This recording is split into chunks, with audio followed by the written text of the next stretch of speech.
Hello दोस्तों, राधे राधे, जय श्री राम। कैसे हैं आप लोग? आई होप कि आप लोग सभी अच्छे होंगे और आप लोग की तैयारी भी ऐसे चल रही होगी। दोस्तों, आज की इस वीडियो में हम लोग बात करने वाले हैं आरपीएफ कांस्टेबल और आरपीएफ एसआई की वैकेंसी के बारे में। साथ ही साथ इसमें आप लोग का योग्यता, पीईटी, पीएमटी, सीबीटी एग्ज़ाम किस तरह से होता है या फिर डॉक्यूमेंट वेरिफिकेशन में क्या क्या डॉक्यूमेंट मांगे जाते हैं, सब कुछ का बात हम लोग करने वाले हैं इस वीडियो में। कांस्टेबल और उप निरीक्षकों के पद के लिए कुल 9,739 रिक्तियों के लिए एक भर्ती अधिसूचना जारी की है। रेलवे सबसे अच्छे पैकेज के साथ एक सुरक्षित नौकरी प्रदान करता है। यदि आप कांस्टेबल या एएसआई के रूप में आरपीएफ के साथ काम करना चाह रहे हैं तो आरपीएफ चयन प्रक्रिया के बारे में जानना।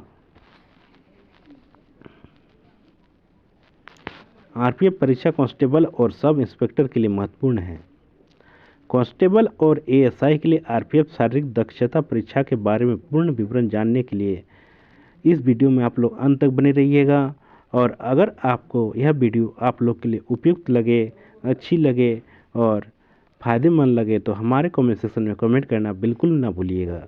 और इसके अलावा दोस्तों, अगर आप लोग हमारे चैनल में पहली बार विजिट कर रहे हैं तो हमारा यूट्यूब चैनल PN2 क्लासेस को आप लोग सब्सक्राइब करना बिल्कुल भी ना भूलिएगा और बेल आइकन को प्रेस करना भी बिल्कुल ना भूलिएगा। तो चलिए दोस्तों, जानते हैं कि इस वीडियो में हम लोग मेनली क्या क्या बातें करने वाले हैं। दोस्तों, इस वीडियो में हम लोग बात करेंगे कांस्टेबल और उप निरीक्षकों के लिए आरपीएफ शारीरिक दक्षता परीक्षा के बारे में, आरपीएफ फिजिकल टेस्ट के बारे में, शारीरिक दक्षता परीक्षा पीईटी के बारे में, शारीरिक मानक परीक्षण पीएसटी के बारे में, आरपीएफ शारीरिक दक्षता परीक्षा के लिए महत्वपूर्ण जानकारी के बारे में। और इसके अलावा हम लोग बात करेंगे डॉक्यूमेंट वेरिफिकेशन के बारे में कि आप लोग डॉक्यूमेंट वेरिफिकेशन में कौन कौन से डॉक्यूमेंट मांगे जाते हैं।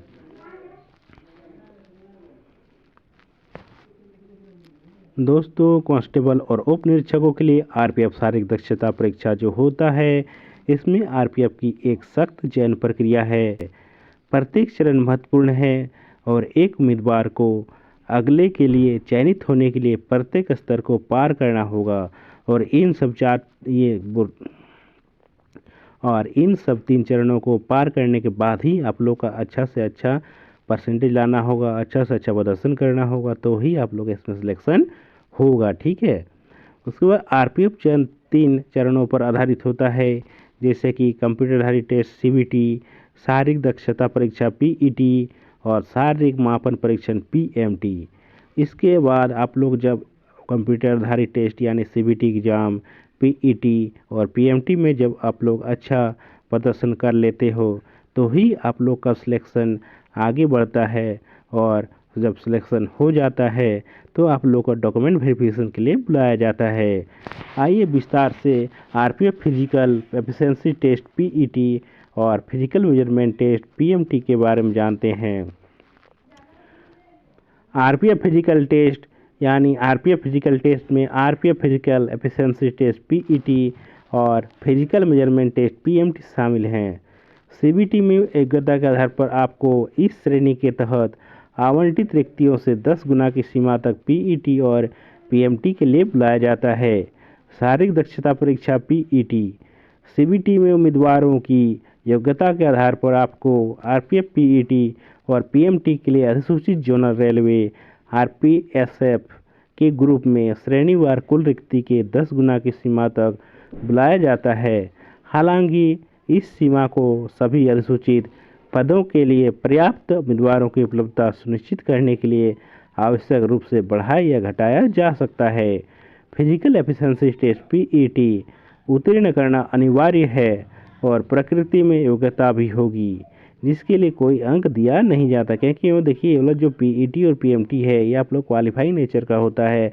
इसमें भले ही मार्क्स ना मिले लेकिन फिर भी आप लोग का अच्छा से अच्छा इसमें प्रदर्शन करना होगा। हाइट अच्छा होना चाहिए, चेस्ट का मेजरमेंट अच्छा होना चाहिए, लंबी कूद, ऊंची कूद, दौड़ आप लोग को इसमें सब में अच्छा से अच्छा करके दिखाना होगा, ताकि आप लोग का इसमें सिलेक्शन हो सकता है। उसके बाद दोस्तों हम लोग बात करें कांस्टेबल और सब इंस्पेक्टर के लिए आरपीएफ शारीरिक दक्षता परीक्षा के मानदंड नीचे दिए गए हैं। तो देखिए दोस्तों, पहले हम लोग पीईटी की बात करें तो इसमें देखिए श्रेणीवार आप लोग का 1600 मीटर का दौड़, 800 मीटर का दौड़, लंबी कूद, ऊंची कूद, यानी जो कांस्टेबल पुरुष कैटेगरी के हैं उनका दौड़ होगा 1600 मीटर का और महिलाओं का दौड़ होगा 800 मीटर का, ठीक है। और लंबी कूद जो होता है कांस्टेबल पुरुष वालों का वह 14 फीट का होता है और ऊंची कूद 4 फीट का होता है और महिलाओं का लंबी कूद 9 फीट का होता है, ऊंची कूद 3 फीट का होता है। उसके बाद सब इंस्पेक्टर पीईटी के बारे में यदि हम लोग बात करें तो इसमें भी आप लोग का 1600 मीटर का दौड़, 800 मीटर का दौड़, लंबी कूद, ऊंची कूद, ऐसा ही यदि पुरुष का यदि बात करें तो 1600 मीटर का जो दौड़ है वह 6 मिनट 30 सेकंड में इनको पूरा करना होता है। इनका लंबी कूद 12 फीट का होता है और ऊंची कूद 3 फीट 9 इंच का होता है। ऐसा ही महिला का यदि हम लोग बात करें तो इनको 800 मीटर तय करना होगा 4 मिनट में, इनको लंबी कूद करना होगा 9 फीट का और ऊंची कूद करना होगा 3 फीट का। उसके बाद हम लोग बात करेंगे शारीरिक मानक परीक्षण पीईएसटी के बारे में, ठीक है। तो दोस्तों इसमें हम लोग देखिए हाइट का मेजरमेंट देखते हैं, चेस्ट का मेजरमेंट देखते हैं और हाइट का मेजरमेंट इसमें महिलाओं का भी होता है लेकिन उनका चेस्ट का मेजरमेंट नहीं होता है, ठीक है। तो सामान्य और ओबीसी का यदि हम लोग मेल कैंडिडेट का यदि हम लोग बात करें हाइट का तो 165 सेंटीमीटर मांगा जाता है और इनका चेस्ट का मेजरमेंट 80 से लेकर 50 सेंटीमीटर तक होना चाहिए और महिला का जो हाइट है वो 157 सेंटीमीटर होना चाहिए। उसके बाद SC ST की यदि हम लोग बात करें तो मेल कैंडिडेट का हाइट जो है 160 सेंटीमीटर होना चाहिए, वो चेस्ट का मेजरमेंट 76.2 से लेकर 81.2 तक होना चाहिए और महिलाओं का यदि हम लोग बात करें SC ST कैटेगरी वाले का तो इसमें 152 सेंटीमीटर होना चाहिए। गढ़वालियों, गोरखाओं, मराठाओं, डोगरों, कुमाऊनी और अन्य श्रेणियों से सरकार द्वारा जिनको कि रिजर्वेशन कैटेगरी में रखा गया है उनका जो हाइट है वह 163 सेंटीमीटर होना चाहिए। मेल वालों का वो चेस्ट का मेजरमेंट मेल वालों का 80 से 85 सेंटीमीटर होना चाहिए और फीमेल कैंडिडेट का जो हाइट है वो 155 सेंटीमीटर होना चाहिए। आरपीएफ शारीरिक दक्षता परीक्षा के लिए महत्वपूर्ण नोट इसमें देखिए 1600 से लेकर 800 मीटर का जो इवेंट के लिए केवल एक मौका दिया जाएगा, मतलब इसमें आपको एक ही मौके में आपको ये पूरा कर लेना है, ठीक है। शेष स्पर्धाओं जैसे कि लॉन्ग जंप हो गया, हाई जंप हो गया, इसमें 2-2 चांस तो मिलेगा लेकिन जो दौड़ है उसमें आप लोगों को सिर्फ एक ही चांस दिया जाएगा। उसके बाद पूर्व सैनिकों को पीईटी से छूट दी जाएगी, हालांकि उन्हें पीएमटी से गुजरना होगा। एक उम्मीदवार को विचार के योग्य होने के लिए उपरोक्त मानदंडों के अनुसार सभी परीक्षणों में उत्तीर्ण होना चाहिए। उसके बाद 1600 मीटर से लेकर 800 मीटर में अर्हता प्राप्त करने वाले सभी उम्मीदवारों को ऊंचाई और छाती के संबंध में पात्रता के लिए मापा जाएगा। छाती का माप केवल पुरुष उम्मीदवारों के लिए लिया जाएगा। यदि किसी पुरुष उम्मीदवारों की छाती की माप पात्रता सीमा से कम है तो विस्तारित माप नहीं लिया जाएगा और उसे अयोग्य माना जाएगा, उनका इसमें सिलेक्शन नहीं होगा। जिन पुरुष उम्मीदवारों की न्यूनतम ऊंचाई नहीं है उन्हें छाती के माप के लिए नहीं माना जाएगा। मान लीजिए आप लोग हाइट में ही छट जाते हैं तो आप लोगों को चेस्ट का मेजरमेंट नहीं किया जाएगा, आप लोग वहाँ से रिजेक्ट हो जाओगे, ठीक है, और उन्हें अयोग्य माना जाएगा। यानी आप लोग का मान लीजिए रिजेक्ट हो जाता है तो चेस्ट का मेजरमेंट नहीं होगा, सिर्फ हाइट का मेजरमेंट होगा और हाइट का मेजरमेंट देखा जाएगा कि सही हो रहा है कि नहीं। जब सही है तभी आप लोग का चेस्ट का मेजरमेंट होने का चांस रहेगा।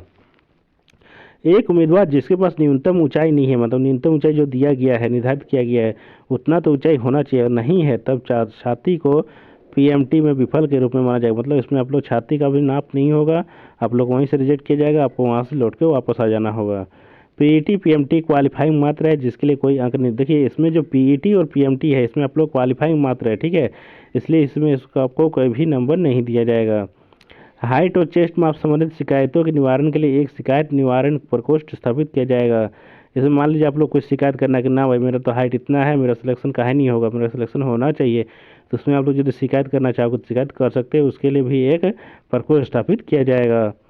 इस चरण के बाद दस्तावेज सत्यापन जो यहाँ उल्लिखित है, तो दस्तावेज सत्यापन में क्या किया होता है, देखिए सीबीटी में आपके प्रदर्शन के आधार पर और आरपीएफ फिजिकल एफिशिएंसी टेस्ट और पीएमटी में आपकी योग्यता के आधार पर मान लीजिए सब में आप लोग योग्य हो गए तभी आप लोग इसके आधार पर आपको डॉक्यूमेंट वेरिफिकेशन के लिए बुलाया जाएगा।